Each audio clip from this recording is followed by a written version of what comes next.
Well, we just had a great practice, and our kids are looking forward to going down to Auburn. Obviously, today's reading day. They have a day off from class, but certainly not a day off from having things that are due and assignments and getting ready for their exams. But our kids are excited about going on the road and playing in a great atmosphere at Auburn. And I think I say this all the time, but our practice today was very, very energetic, and I thought we got a ton done. And this group to me is really, really close to breaking out and doing some special things. It's just a week ago we were talking about being 6-0, winning 6 games in a row, and now we haven't played as well in the last 3 ball games. So I think they're really looking forward to an opportunity to get it going again. What do you see from this Auburn team? Obviously they have some young arms that are really talented. Keegan Thompson, isn't it? Yeah, he's a really. I've seen him on film a little bit. He's really good. To do what he's doing at such a young age is pretty remarkable. And his numbers really dictate that. Koger has pitched really, really well.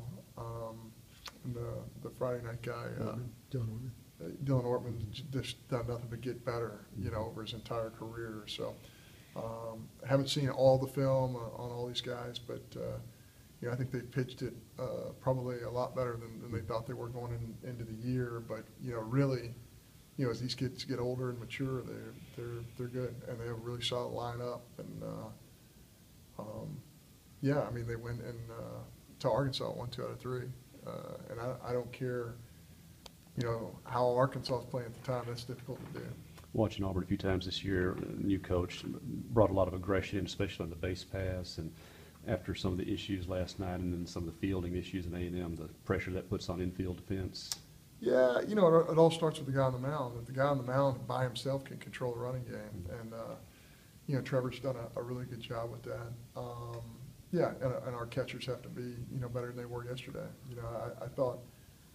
Just watching the film and addressing all the things that happened last night with our team, we played really good for 7 innings, and then we just couldn't receive the baseball for whatever reason, and that really broke us down a little bit. So we got to do a better job with that, and I think our kids are fully aware of that. Whenever you're dealing with a team, it's important to realize that when you got a lot of kids who are doing things well, you can't totally harp on the one thing that didn't work for you. So. C.T. Bradford sitting in that room last night, and he went over 4, and he just smoked 3 balls. We watched it on film. It's just hard to.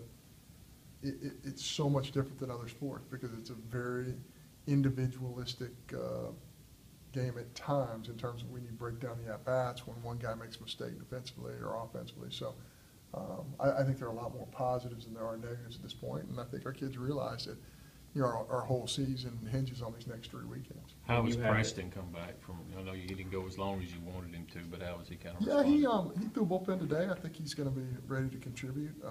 Again, when you watch the film against A&M, it's not that bad. He jams a guy here, he gets a hit. He runs a guy to bat, he gets a hit. It's just he executed some pitches. Just some things happened to him. So you think he probably starts again this week? Yeah, I don't know. I don't know. We got to wait. That's the luxury you have of waiting 2 games into it, as you see up close and personal the kind of club Auburn has and how they'll adjust. But certainly, I think Woodruff. He pitched so well against A&M. He only, he came in and got 2 outs for us, but he just keeps getting better and better and better. And I've said this so many times, and his stats really don't indicate this, but I think he's really close to being, to making that big jump. Things start to snowball like this, John, and then last night happens. How key is chemistry and just kind of the guys in that locker room just kind of enjoying going on out there and doing stuff together? I know it sounds elementary, but you can start to finger point if you're not really around. I think it's all important. I mean, gosh, the other night I was watching LSU play Alcorn, and that gum is 5-1 in the 5th, Alcorn, and then it's 7-3. There's no doubt that LSU's a better club, but they made mistakes. They didn't swing it as well as they want to, and all of a sudden you're in the 7th inning, and Alcorn's beating you by 4. LSU came back and won the game. They're a good club.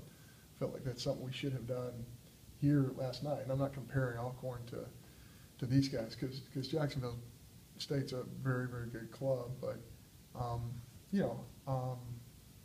and Alcorn's certainly good enough to beat you. I guess my point is, in the middle of the week, what you're competing against is adrenaline, and you gotta be ready for that. You gotta create your own adrenaline, and I felt like that part was missing a little bit from our kids. So you're right. I think that, the chemistry of the club is very important, and I still think this club has some good leadership on it. I think that they can make a run. I know you don't play a whole lot of Wednesday games, but is it good to get those guys right back on the field tomorrow after what happened last I night? despise Wednesday games, and it's just it was just kind of a glitch on our schedule that we had to play Wednesday. The reason I don't like Wednesday is if you're playing and really it compounded the issue because we didn't play on a Sunday, but I like coming off the Sunday and going immediately to Tuesday because it forces you to use guys that you didn't use during the course of the weekend. And it forces the other team to use guys that they didn't use on the weekend.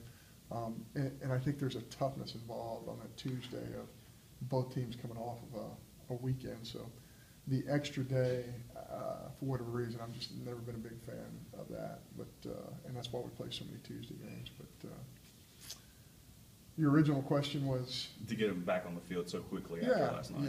Yeah, I think that's important. And again, I think there are a lot of phases of the game that when you watch it on film where we really excelled. We had, really, we had 4 episodes almost in a row at the catching position. And, it's kind of unexplainable. We gotta get that part fixed if we're gonna be good. What do you see from the team, I guess, that makes you believe they're about to break out, that they're that close? Well, when you watch them in practice, the energy they show and, the way they communicate, the excitement level of the kids. We do have older kids who are great leaders. I believe it's gonna happen. What's unbelievable to me is I believe some of our kids are this close to hitting 100 points higher than their average is right now. I mean, if I could take every one of you guys and show you highlight films of how many barrel-oriented outs on the infield, line drives, balls hit off pitchers' shins that reflect off somebody else and they make an out at first base. I've never seen, in 23 years, I've never seen anything like this. And it's supposed to even out. I know you guys hear me say this all the time, but it starts wearing on your offense. So I think our kids, just to be able to get back out there and keep recreating their swing and not try and get too big, I think it requires a toughness. And I think, I've said this, C.T. Bradford could be hitting 50 to 75 points higher than he is. Heck could be hitting 50, 75 points higher than he is. I mean, it's just remarkable. So I believe that it's going to start turning. I believe that we're going to miss hit a ball and it's actually going to fall for us. I believe we're going to hit a ball hard and it's going to fall for us. I believe we're going to get more balls hit at us because it usually comes in waves. So hopefully those things are going to start going our way.